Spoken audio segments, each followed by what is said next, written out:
우리 가까운 주변에 졸업한 사람들 있죠. 마칠 졸, 일 업. 할 일을 마치다라는 뜻. 또 다르게 말하면 더 이상 여기서 할 일이 없다라는 것입니다. 개중에는 학부에서 할 일을 다 마쳤고 이제 새로운 일을 찾아 의과대학원으로 진학하는 우리 친구도 있습니다. 또 대학원에서 할 일을 다 마치고 회사로 돌아가 또 팀장으로 승진해서 또 팀장에 맞는 새 일을 준비하고 있는 친구, 우리 형제도 있습니다. 그들에게 새 일을 열어주시고 새 길을 열어주신 하나님께 우리 모두 감사합시다. 어떤 점에서 저희 모두도 이 교회를 졸업합니다. 이 교회에서 할 일을 다 마치고 몇 주 뒤면 졸업식인 것입니다. 그리고 우리 저마다 새로운 길이 열리기를 주 예수의 그리스도의 이름으로 축원드립니다. 그런 우리에게 오늘 본문은 매우 시적절한데요. 왜냐하면 집을 떠나는 자녀에게 전하는 교훈이기 때문입니다. 떠날 길을 어떻게 선택해야 하는가, 그 지혜를 오늘 본문을 통해 함께 배워보고자 합니다.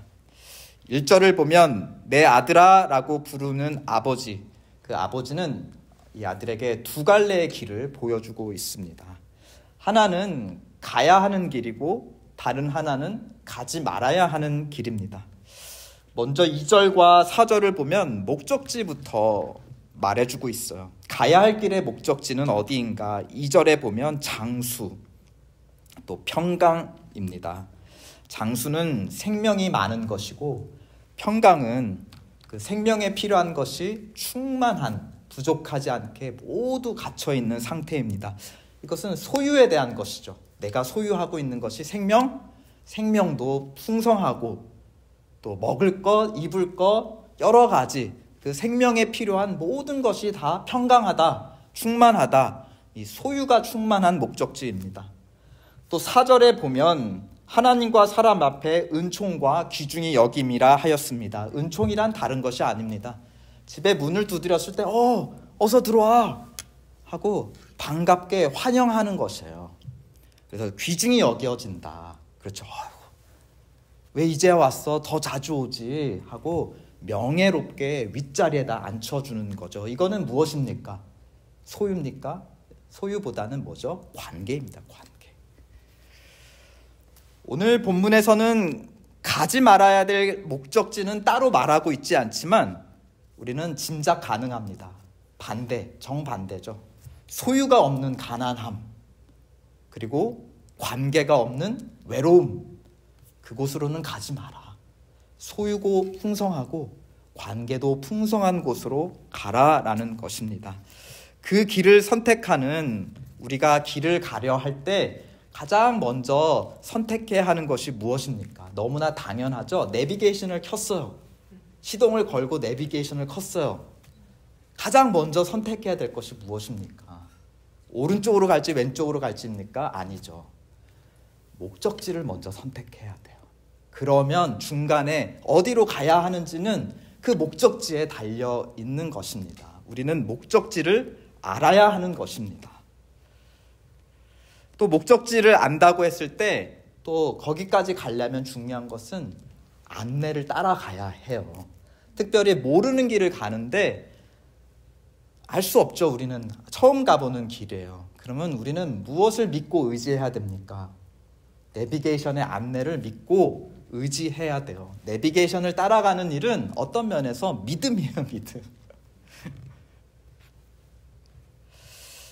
그러기 위해서 우리 길을 선택하기 위해서 목적 다음에는 안내자를 잘 선택해야 합니다. 우리 3절 말씀에 보면 인자와 진리가 내게서 떠나지 말게 하고 그것을 너의 목에 매며 마음판에 새기라 하였습니다. 인자와 진리가 너의 인도자가 되게 하라는 것입니다. 그런데 우리 스크린에도 한번 보시면 출애굽기 34장 6절에 이 인자와 진리가 함께 나오는 구절이 있습니다. 하나님께서 산에 오르신 모세 앞을 지나가시면서 이렇게 말씀하셨어요. 나는 여호와라 여호와라 자비롭고 은혜롭고 노하기를 더디하고 그 다음에 나오는 것이 짝지어 나오는 두 단어가 같은 단어가 짝지어 나오고 있죠. 인자와 진실이 많은 하나님이라. 이제 이 하나님께서 산 아래 이스라엘 백성들을 인도하고 어디로 데려가실 참이에요. 약속의 땅, 광야를 지나 약속의 땅으로 인도하시려는데 너의 인도자 하나님은 무엇이 많은 분이시라고요? 인자와 진실, 사랑과 신실하심으로 가득 차신 분이다. 반드시 너희를 그 목적지로 안내할 믿을 만한 분이다라고 자신을 밝히셨습니다. 이것을 오늘 본문에 대입하면 무슨 뜻이에요? 인자와 진리가 너에게서 떠나지 말라라는 것은 결국 누구와 함께 동행하라는 겁니까? 인자와 진실이 많으신 하나님과 동행하라. 그분이 너를 떠나는 일이 없게 그분을 꼭 붙들고 가라라는 것입니다. 어떤 면에서는 이 단어가 그대로 사용된 출애굽의 그 여정, 그때도 여정이잖아요. 그렇죠? 막 이집트에서 막 나왔어요. 광야에 있습니다. 어떻게 하면 약속의 땅으로 갈 수 있는지 알지 못하는 그들에게 하나님께서 그들을 인도해 주시는 장면. 오늘도 이제 새로운 길을 가는 생명과 풍성함이 가득하고 우정과 관계가 풍성한 그곳으로 떠나야 하는 아들에게 주는 교훈이 서로 오버랩되고 있는 거예요. 그러니까 출애굽 여정이 오늘 본문을 이해하는 밑바탕, 밑그림이고 또 우리의 선택을 도와줄 또 참고 자료인 것입니다. 우리 출애굽 이야기 너무 잘 알고 있잖아요. 하나님께서 출애굽 공동체를 이끄신 최종 목적지, 바로 약속의 땅이었습니다. 다름이 아니라 하나님께서 예루살렘 성전에 자정하셔서 다스리는 하나님의 나라였습니다. 우리가 선택해야 될 최종 목적지, 하나님이 인자와 진실로 똑같이 이끄시는 목적지도 결국은 다름이 아니라 하나님 나라죠. 우리는 지금 어디로 가야 할까? 그 다음을 생각할 수 있지만 다음을 생각하기 위해서 우리가 가장 먼저 설정해야 되고 분명하게 마음에 목표로 잡아야 하는 것이 무엇입니까? 하나님 나라. 하나님 나라는 다른 게 아닙니다. 하나님이 다스리시는 곳이에요. 그렇다면 하나님이 인도하시는 그 길이라 하더라도 하나님이 오늘 인도하고 계시다면 바로 그 오늘 이 자리가 하나님의 나라인 것입니다. 하나님의 나라 어떻게 가죠? 하나님이 이끄시는 대로 따라가면 거기에 도착하는 것이 하나님 나라라는 것입니다. 그래서 오늘 본문을 보면 반복되는 형식이 있어요. 이렇게 해라, 또 이렇게 하지 말라 하고 그 다음 대구절에 뭐라고 나옵니까? 무슨 표현이 많이 등장해요. 제가 밑줄을 좀 계속 거놨는데요. 그리하면, 이렇게 선택하면, 하나님의 인도함을 따르면, 그러면 하나님 나라에 도착한다는 것입니다. 이제 우린 내비게이션에 목적지를 하나님 나라로 입력했고 또 하나님의 인도를 따르겠다 마음에 또 결심을 하고 이제 내비게이션 스타트를 누르는 것입니다. 그러면 이제 첫 길을 안내하기 시작하죠. 자, 5절부터 처음 안내가 내비게이션의 안내가 시작되는데요. 혹시 목소리 좋은 분께서 내비게이션 음성 안내 한번 좀 부탁해도 될까요? 5절 한번 음성 안내 부탁드리겠습니다. 제가 너무 무리한 부탁을 한 건가요? 내비게이션 톤으로 한번 5절 읽어주시겠어요? 우리 황기숙 집사님. 너는 범사의 그를 인정하라. 그리하면 네 길을 지도하시리라. 네, 5절부터 5절, 6절. 너는 마음을 다하여 여호와를 신뢰하고 내 명철을 의지하지 말라. 너는 범사의 그를 인정하라. 그리하면 내 길을 지도하시리라. 아멘. 여기서 맨 끝에 내 길을 지도하시리라는 영어로 보면 He will make your path straight. 그러니까 직역하면 내가 가는 길을 똑바르게 곧게 만들어 주실 것이다 라는 뜻이에요. 출애굽했을 때 고든 길이 어디에 있었나요? 거기 이렇게 팔레스타인 지도를 보면 이집트에서 나와서 해변을 따라서 지중해 해안을 따라가는 고속도로가 있었어요. 그렇게 가면은 한 4일, 5일이면 약속의 땅에 바로 도착할 수 있는 익스프레스웨이가 있었습니다. 이 길을 의미하는 걸까요? 근데 우리는 알고 있죠. 하나님께서 출애굽 공동체를 이 길로 데려가지 않으시고 어느 길로 데려가셨어요? 밑으로 해서 광야로 해서 뱅글뱅글 오래오래 돌리셨잖아요. 마치 그 지역 로컬 로드처럼 오히려 디투어 해가지고 오래 걸리게 약속의 땅으로 인도하셨습니다. 그 이유가 출애굽기 13장에 나와 있죠. 그 길로 가면 누구를 만나요? 블레셋, 오늘날 팔레스타인 그 사람들을 만나는데, 그들을 만나서 전쟁이 일어났을 경우에 이스라엘 백성들이 다 도망쳐서 애굽으로 돌아갈까? 아직 이들은 군대가 아니라는 것이에요. 하나님께서 그들을 위해 싸워주실 거라는 믿음이 아직 없는 노예들입니다. 그래서 광야를 뱅글뱅글 돌리면서 광야에 음식이 없을 때 만나도 내려주시고 물이 없을 때 반석에서 물도 나게 해주시면서 무엇을 키우는 것입니까? 하나님께서 우리를 인도하신다. 반드시 약속의 땅으로 들여보내주신다라는 믿음을 키워주시기 위해서 하나님은 고든 길 대신 굽은 길로 이들을 데려가셨습니다. 그렇게 해서 데려가신 길이 어디였죠? 홍해. 홍해는 길이 없는 곳이에요. 데드 엔드였어. 그런데 어떻게 하나님은 고든 길을 만드셨을까요? 하나님은 없는 길을 만드셨습니다. 그리고 광야에서도 계속 길을 만들어 인도해 주셨어요. 길을 곧게 하신다라는 표현은 어떤 의미예요? 길이 없는 곳에 길을 만든다는 뜻이에요.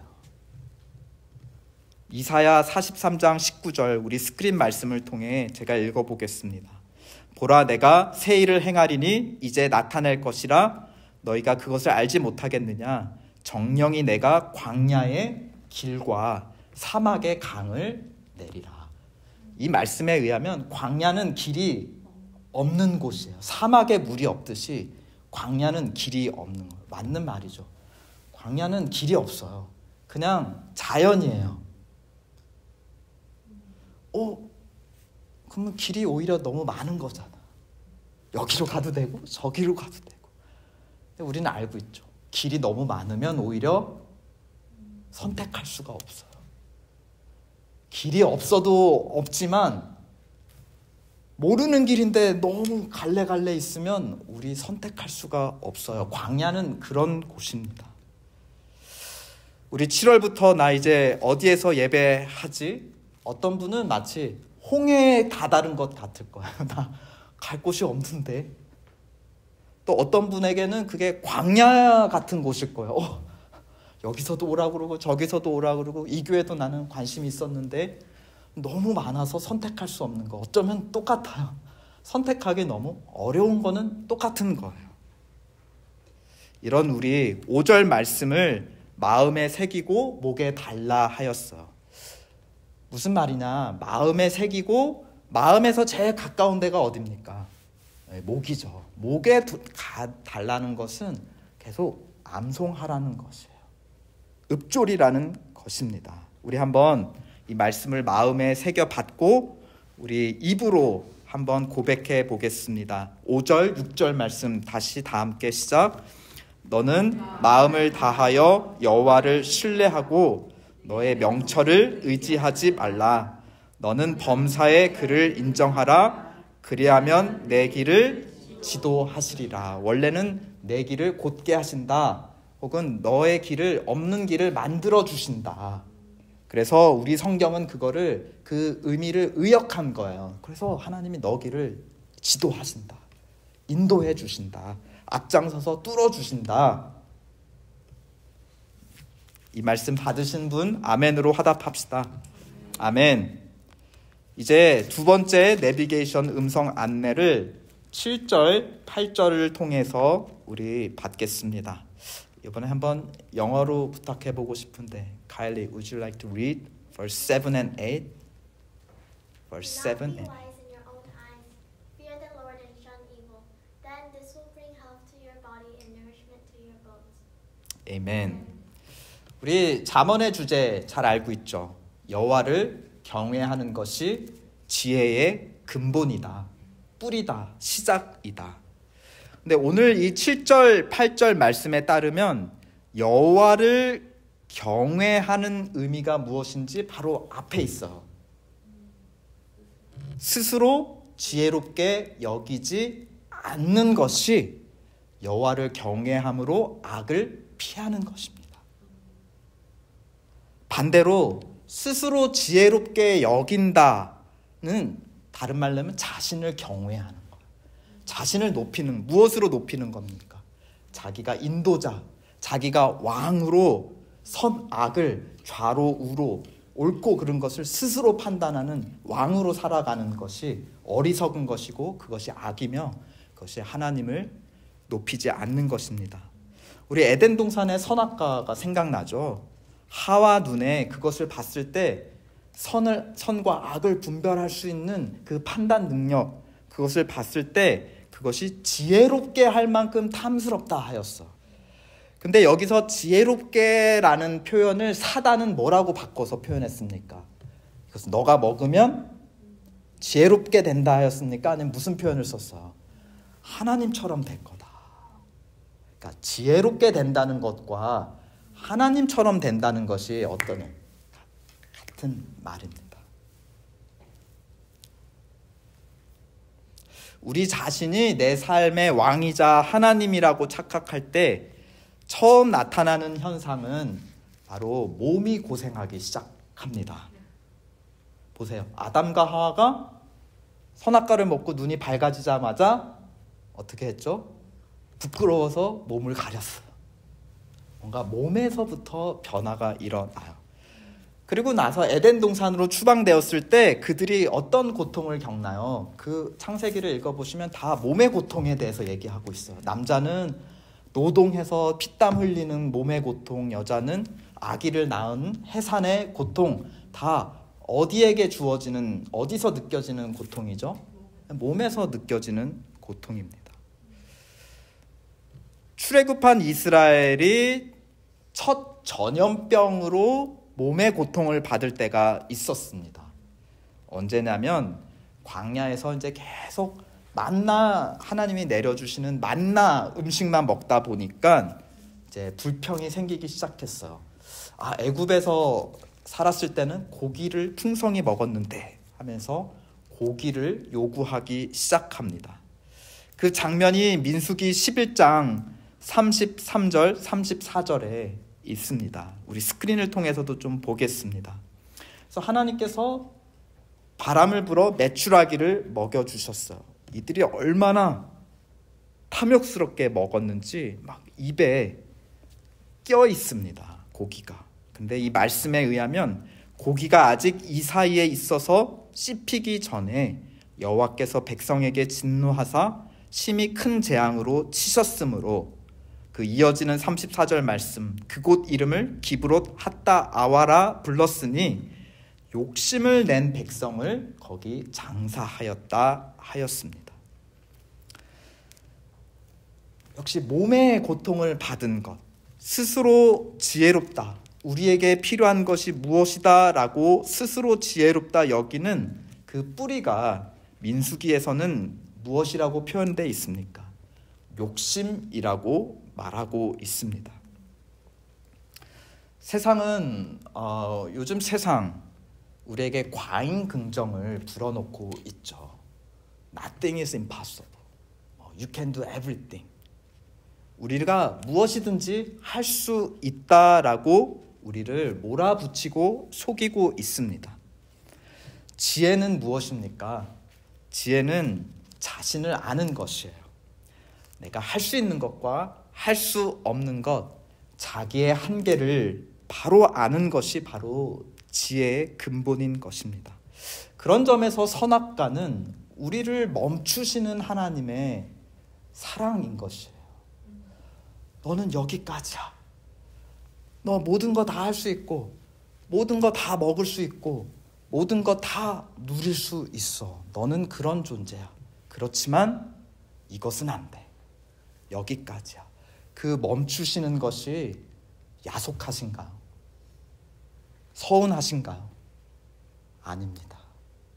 우리로 하여금 하나님처럼 탐심을 가지고 넘어오지 않도록, 사람이 사람인데 사람이 하나님처럼 되지 않도록 우리를 막으시는 무엇입니까? 하나님의 사랑인 것입니다. 우리 마음속 욕심이 자랄 때, 선악과를 먹을 때, 하나님을 경외하지 않을 때 우리 마음속에 감춰진 그 욕심이 어디로 가장 먼저 나타나냐? 바로 몸으로 나타난다는 것입니다. 반대로 아까 우리 7절 8절 말씀, 하나님을 경외하고 지혜롭게 그 길에 인도함을 받으면 무엇에 좋다고 하였습니까? 내 몸에 양약이 되고 내 골수가 윤택하게 되리라. 반대로 선악과를 먹었을 때 가장 먼저 저주와 고통이 몸에서부터 일어난다는 것입니다. 우리 몸이 우리에게 보내는 신호를 한번 잘 기울여 보시기 바랍니다. 다음 마지막 선택 9절 10절은 제가 안내해 드리겠습니다. 내 재물과 소산물의 처음 익은 열매로 여호와를 공경하라 혹은 경외하라. 그리하면 내 창고가 가득히 차고 내 포도즙 틀에 새 포도즙이 넘치리라. 출애굽 백성들은 언제 이 첫 열매를 하나님께 바쳤나요? 내 소산물의 처음 익은 열매로 여호와를 공경하라 했습니다. 이 본문의 바탕이 되는 출애굽, 언제 첫 열매를 하나님께 바쳐서 제사를 드렸죠? 광야의 열매가 났나요? 아닙니다. 광야에서는 그들은 애굽에서 가지고 나온 동물로만 예배를 드렸어요.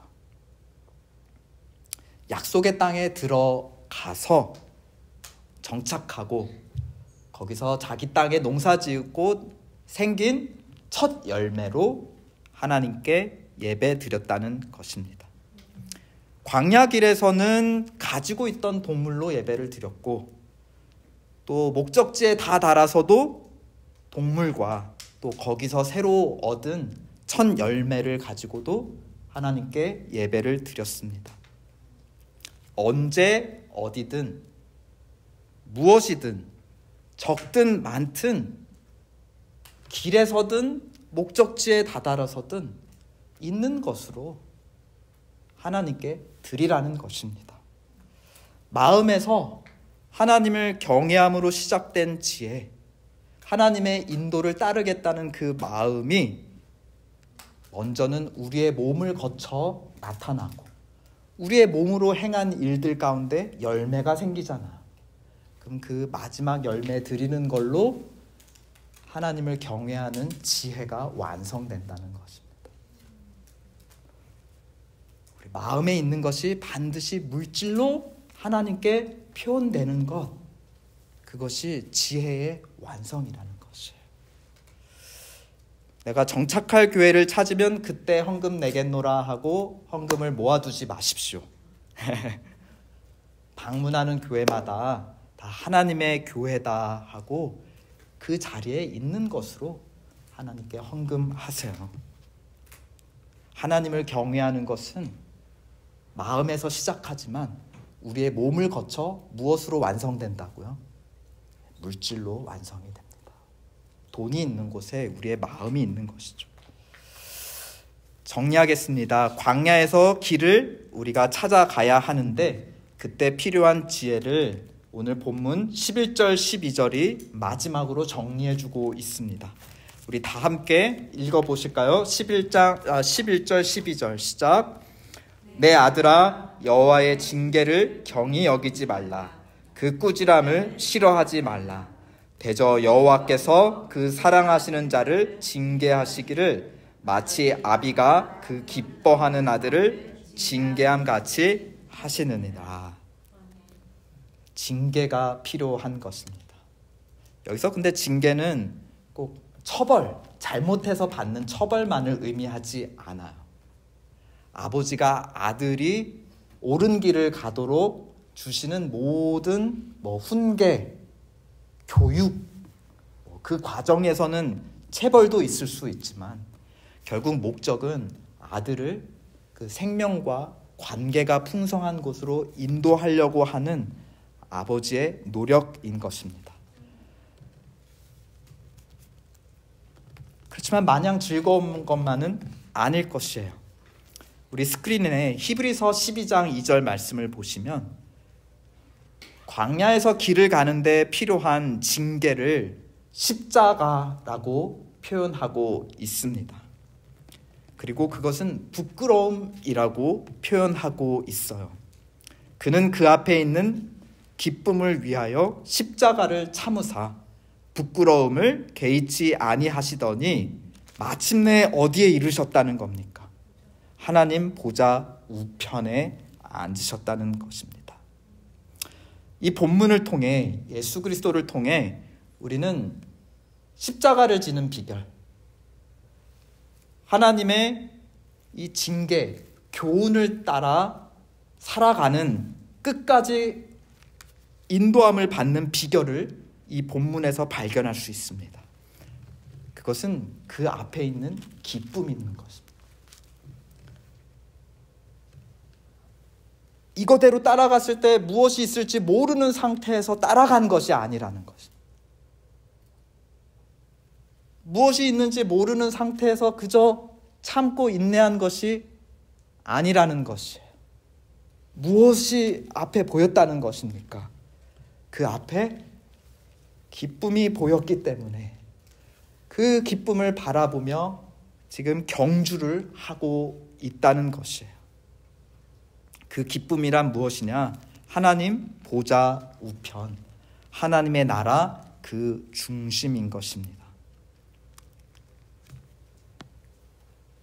사실 우리에게는 하나님의 보좌 우편이 우리의 기쁨이 아니었어요. 사모할 만한 기쁨, 모든 것을 다 희생하고 견디고 인내할 만큼의 기쁨이 아니었어요. 그렇게 우리는 다른 기쁨을 두고 그 기쁨을 쫓아가는 길을 선택하는 것이죠. 세상에 얼마나 쉬운 기쁨들이 많고 돈으로 주고 살 수 있는 기쁨이 얼마나 많습니까? 마치 광야와 같고 넌 모든 걸 할 수 있어. 그렇게 우리는 너무 많은 길 속에 너무 많은 기쁨들을 여기저기 쫓아다니다가 광야에서 길을 잃고 헤매는 것이에요. 경계가 없어. 막아주는 사람이 없어. 계속 중독으로 가는 거예요. 남자에게 너는 여자가 될 수 있다. 여자에게 너는 남자가 될 수 있다. 세상은 우리에게 경계를 허물고 너가 원하는 기쁨 모두 얻을 수 있다라고 거짓 복음을 얘기하고 있어요. 그런 우리에게 하나님은 선악과를 세워주셨죠. 넌 여기까지야. 하나님의 보좌 우편이지 하나님의 보좌라고 말씀하지 않으셨습니다. 우리의 자리는 하나님의 보좌 우편입니다. 보좌는 오로지 유일한 하나님 한 분의 것이에요. 하나님 결코 그 보좌를 우리에게 허락하지 않으십니다. 이것이 우리의 기쁨입니다. 나의 나 될 수 있는 기쁨, 인간의 인간된 기쁨. 예수의 복음은 십자가를 참을 수 있을 만큼 참된 기쁨, 참된 목적을 우리에게 허락해 주셨습니다. 그러므로 여러분, 교회를 찾는다는 마음으로 길을 떠나지 마십시오.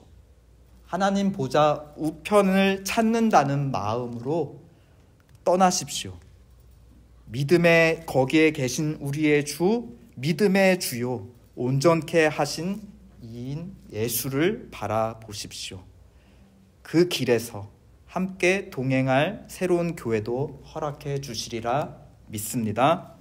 아멘.